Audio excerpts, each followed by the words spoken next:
Il y a bien longtemps, dans un village isolé aux confins de vastes plaines, vivait un homme que tout le monde connaissait pour son immense fortune. Cet homme s'appelait Senmo. Malgré son immense richesse, il était détesté de tous. Avare, insociable, et méprisant, il préférait voir ses biens s'abîmer que de les partager avec ceux qui en avaient le plus besoin. Il considérait les villageois comme des êtres misérables, pauvres et sales, et ne voulait rien avoir à faire avec eux. Senmo menait une vie solitaire dans son immense demeure, avec pour seule compagnie ses serviteurs, qu'il traitait tout aussi mal. Dans ce village, la pauvreté régnait en maître. Les villageois luttaient chaque jour pour leur survie. Les récoltes étaient maigres, le travail rare, et pourtant, Senmo refusait de tendre la main. Il laissait les restes de sa nourriture pourrir au lieu de les donner aux affamés. Son mépris pour les pauvres était tel qu'il avait institué une règle cruelle pour quiconque souhaitait travailler pour lui, l'employé devait habiter sous son toit et accepter toutes ses conditions sans jamais se plaindre. Si l'employé osait exprimer son mécontentement ou se fâcher contre lui, il deviendrait son esclave à vie. Mais, si par contre c'était Senmo qui se mettait en colère contre l'employé, il devait lui céder toute sa fortune et se soumettre en tant qu'esclave à ce dernier. Cette règle excentrique avait été inventée par Senmo pour se divertir, persuadé qu'il n'y avait aucun danger pour lui, puisqu'il avait un contrôle absolu sur ses émotions. Cette condition effrayante décourageait les villageois. Aucun d'eux ne voulait devenir l'esclave de Senmo.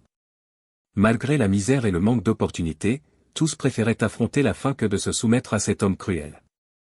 Un jour, alors que la famine s'intensifiait, un jeune homme, un orphelin nommé Alam, se présenta à la porte de Senmo. Alam, maigre et affamé, n'avait plus rien à perdre. Ses vêtements étaient en lambeaux et son ventre criait famine depuis plusieurs jours. Le désespoir l'avait poussé à ignorer les avertissements des villageois.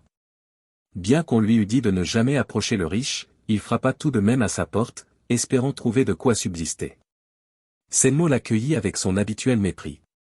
Le regardant de haut en bas, il déclara. « Ah, un autre misérable venu mendier. » Mais Alam, rassemblant son courage, répondit. « Je suis venu pour travailler. Je suis prêt à accepter vos conditions. » Senmo, amusé par l'audace du garçon, le fit entrer. Après lui avoir fait signer le contrat, il lui confia son premier travail, garder ses moutons. Alam devait les emmener paître toute la journée, et en guise de récompense, il reçut une simple galette et une demi-bouteille d'eau. C'était à peine suffisant pour tenir une journée entière sous le soleil brûlant, mais Alam ne se plaignit pas. Les jours passèrent, et chaque soir, en rentrant de sa longue journée, Alam demandait à Senmo s'il pouvait manger quelque chose de plus consistant. Mais la réponse était toujours la même. « Ah, j'avais gardé un repas pour toi, mais des étrangers sont passés et je leur ai donné. Il n'y a plus rien. » Et chaque fois, Senmo lui demandait sournoisement. « Est-ce que tu es fâché ?» Mais Alam, conscient de l'énorme enjeu, gardait son calme, répondant avec une voix tremblante. « Non, je ne suis pas fâché. » Cette scène se répéta durant une semaine entière. Le jeune homme était à bout de force, mais il continuait d'endurer, bien que la faim lui rongeait les entrailles. Cependant, un jour, épuisé et désespéré, Alam ne put plus contenir sa frustration.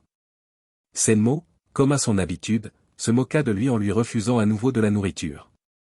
Et cette fois, le jeune homme éclata. « C'est inhumain. Vous me laissez mourir de faim alors que vos greniers débordent. » Senmo le fixa avec un sourire cruel, puis dit d'une voix glaciale. « Ah, tu t'es fâché.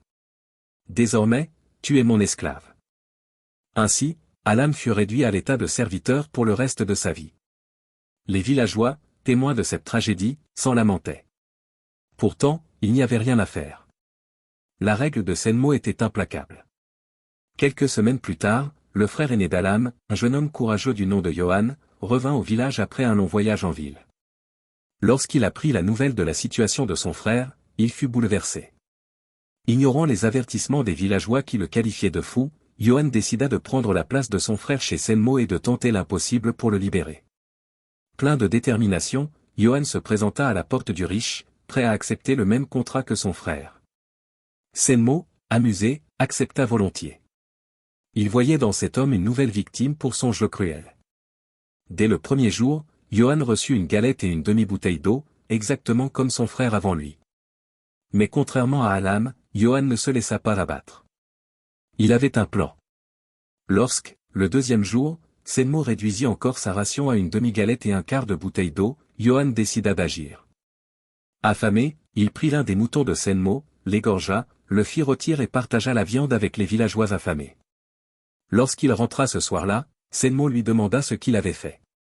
Yohan, sans montrer de peur, répondit. J'avais faim, alors j'ai pris un mouton et je l'ai partagé avec les villageois. Senmo, furieux, sentait sa colère monter, mais il se contrôla, sachant ce que cela impliquerait s'il perdait son sang-froid. Les poings serrés, il dit d'une voix tremblante. Tu es fou?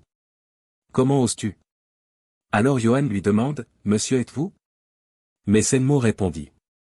En colère, mais non, je ne suis pas en colère.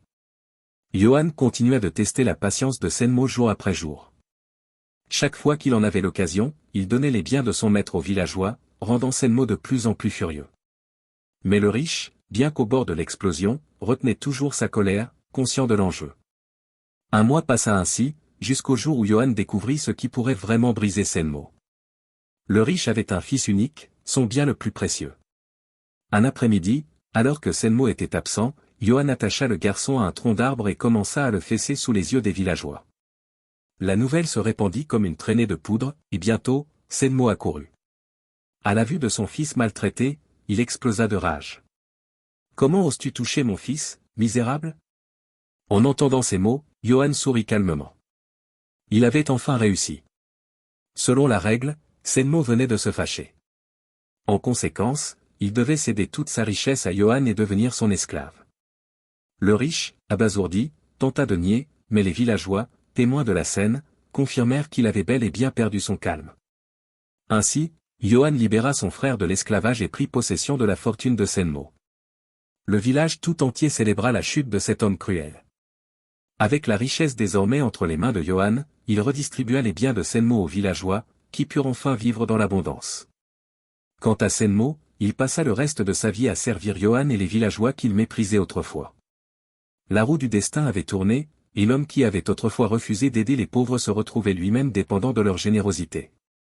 La leçon de morale de ce conte est que l'avidité et la cruauté finissent toujours par se retourner contre ceux qui les pratiquent. Ce n'est pas la richesse matérielle qui fait la grandeur d'une personne, mais la générosité et le respect des autres. À la fin, ce sont ceux qui font preuve de courage, de ruse et de bonté qui triomphent. L'incharité, la méchanceté et l'avarice mènent toujours à la chute, tandis que la persévérance et le courage permettent de surmonter les injustices et de triompher des plus cruels. Ce sont ceux qui font preuve de ténacité et de bravoure face à l'adversité qui finissent par changer leur destin. Si vous avez aimé la vidéo, abonnez-vous et activez la cloche de notification pour plus de vidéos. Et dites-moi en commentaire ce que vous pensez de cette histoire. Merci.